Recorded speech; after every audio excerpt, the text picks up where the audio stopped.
Saya ingin menanyakan ini pada Anda. Sepanjang sejarah Kristen, Yahudi, dan Muslim saling bertarung dengan sengit untuk menguasai Yerusalem, Al-Quds. Apa alasannya? Mengapa kota ini begitu penting bagi umat Islam? Wahai saudaraku, bukan tentang kotanya. Itu adalah tempat-tempat suci, Al-Aqsa.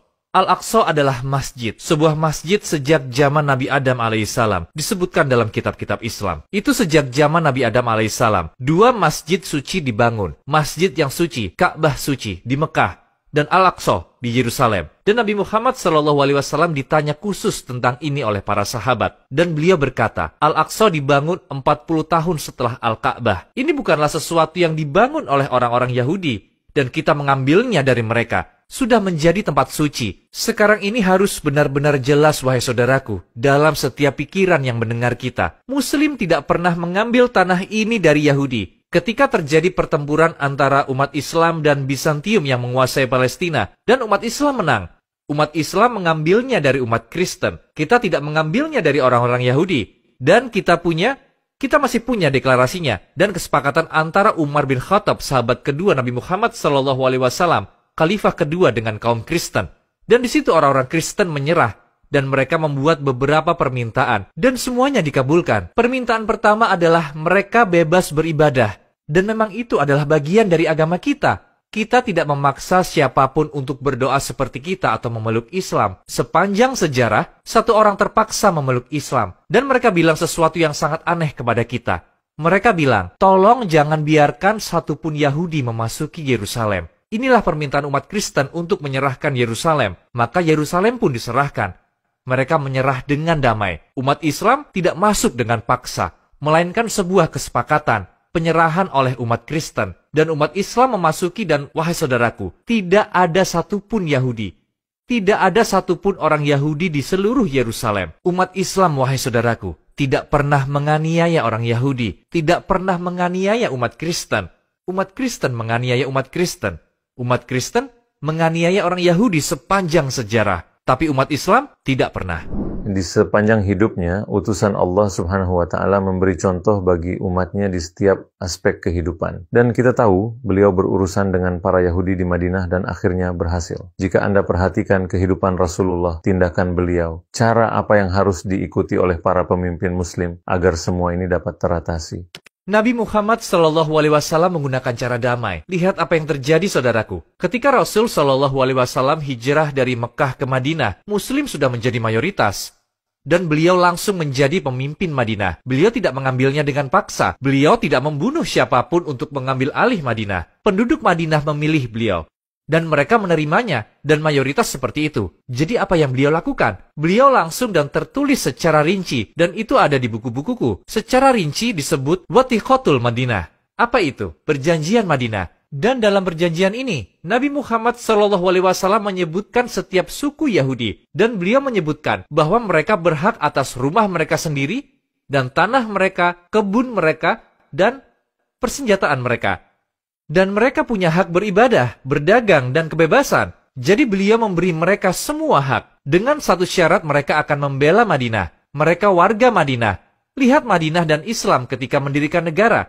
Tidak menetapkannya untuk umat Islam. Sebagaimana orang Yahudi memulai Israel untuk orang Yahudi. Dan mereka perlakukan orang Arab dan para Muslim sebagai warga negara kelas kedua. Jika mereka memberi mereka kewarganegaraan pada kelas utama, jadi ini menjadi negara apartheid. Sedangkan kita tidak. Jadi itu bukan negara apartheid. Mereka warga negara yang mempunyai hak penuh. Dan di antara perjanjian itu, jika orang-orang Yahudi diserang, kita akan melindungi mereka. Namun jika kita diserang, mereka akan membela kita. Sudah tertulis. Dan mereka semua menandatanganinya. Jadi dengan cara yang damai.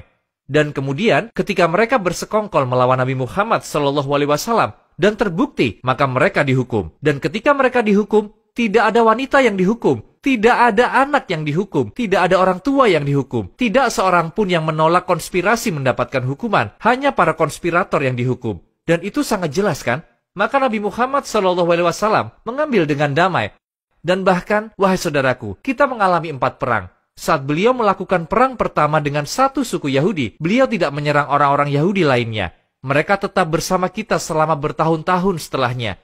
Tahun, bukan bulan. bukan hari, tahun-tahun setelahnya. Kita tidak pernah punya masalah dengan orang Yahudi. Kita tidak pernah punya masalah sejak awal Islam hingga saat ini. Wahai saudaraku, aku katakan dengan sangat jelas sebagai seorang cendekiawan Islam, kita tidak punya masalah dengan orang Yahudi. Kita mempunyai masalah dengan para Zionis yang merampas tanah kita. Dan kita punya hak untuk membebaskan tanah kita dan melakukan perlawanan. Dan itu hak setiap orang di seluruh dunia. Jadi sekali lagi, selalu dengan cara damai. Dan kita bersedia kembali hidup damai bersama mereka. Mereka yang menolak perdamaian, bukan kita. Apakah kita punya informasi apapun tentang berakhirnya Israel di dalam Al-Quran atau dalam literatur hadis? Itu sangat jelas, bahwa di sana ada pertempuran antara kita dan mereka. Ini disebutkan dalam Al-Quran. Akan ada 2 pertempuran besar. Dan dalam setiap pertempuran, saat ini bukan salah satunya. Pertempuran pertama belum dimulai. Disebutkan dalam Al-Quran. Disebutkan sangat jelas dalam Al-Quran. Kita akan memasuki Al-Aqsa. Dan mereka akan mengambilnya kembali. Dan kita akan memasukinya lagi selamanya. Semua ini disebutkan dalam Al-Quran. وَلِيَدْخُلُوا الْمَسْجِدَ كَمَا دَخَلُوهُ أَوَّلَ مَرَّةٍ. Lalu mereka masuk ke dalam masjid, Masjidil Aqsa, sebagaimana ketika mereka memasukinya pertama kali. Jadi kita akan memasukinya 2 kali. Namun Al-Quran tidak mengatakan bahwa ini adalah akhir dari Yahudi.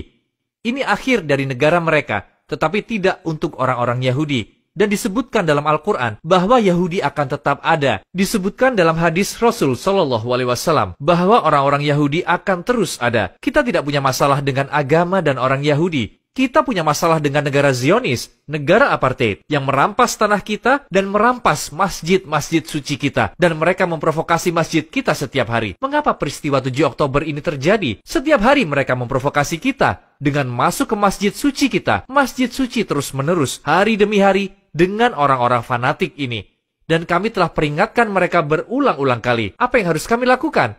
Hanya menyerah pada mereka dan membiarkan mereka memiliki masjid suci kita. Tidak akan pernah. Umat Islam tidak akan pernah tunduk. Sayangnya sebagai Muslim, kita tanpa daya menyaksikan peristiwa ini di rumah masing-masing. Jadi apa yang ingin Anda katakan kepada umat Islam yang bertanya, apa yang bisa aku lakukan secara individual? Kita bukan tak berdaya, wahai saudaraku. Alhamdulillah, kita bukan tak berdaya. Namun sebagai individu, kita bisa lakukan banyak hal. Wallahi, saudaraku, sejak tahun 1967, kita kembali juga pada media. Apa yang kamu lakukan? Sungguh luar biasa. Yang dilakukan generasi muda sungguh luar biasa. Sebelumnya, pada tahun-tahun sebelumnya, TV lah yang mengendalikan berita. Sekarang, media sosial lah yang mengendalikan berita. Dahulu mereka mampu menipu seluruh dunia. Sekarang, semua yang terjadi terekam dan segera disebarkan ke seluruh dunia secepatnya. Untuk pertama kalinya, saudaraku, kita melihat tentara di media sosial menghadapi media barat untuk pertama kalinya. Kamu melakukan tindakan luar biasa. Para pemuda dan pemudi yang men-tweet dan menulis serta memposting di Facebook melakukan perlawanan.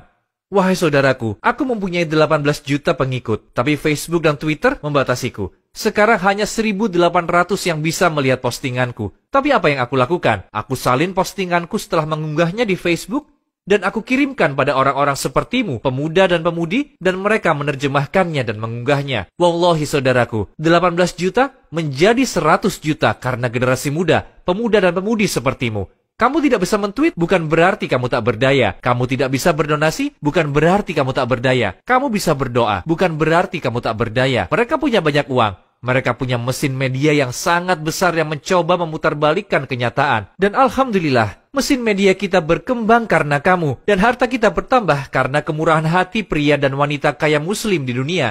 Dan para pemuda, pemudi, serta orang miskin. Bahkan saudaraku, bahkan orang miskin pun ikut berdonasi. Jadi semua orang terlibat dalam pertempuran ini. Namun kita punya sesuatu yang tidak mereka punya. Allahumma ana. Allah bersama kita. La tahzan, innallaha ma'ana. Janganlah engkau bersedih. Sesungguhnya Allah bersama kita. Dr. Tariq Al-Suwaidan, terima kasih banyak atas jawaban Anda. Kita belajar banyak dari Anda, dan semoga Allah menjaga Anda, dan insya Allah kita bisa bertemu secara langsung. Semoga Allah memberikan berkah atas semua upayamu untuk agama ini. Terima kasih kepadamu dan timmu. Masya Allah, kalian melakukan pekerjaan yang luar biasa. Oh ya, aku punya buku tentang jihad, dan dalam buku jihad itu aku sebutkan bahwa jihad tidak hanya mengangkat senjata. Jihad juga membawa mikrofon seperti kalian. Barakallah fi. Jazakallah khair.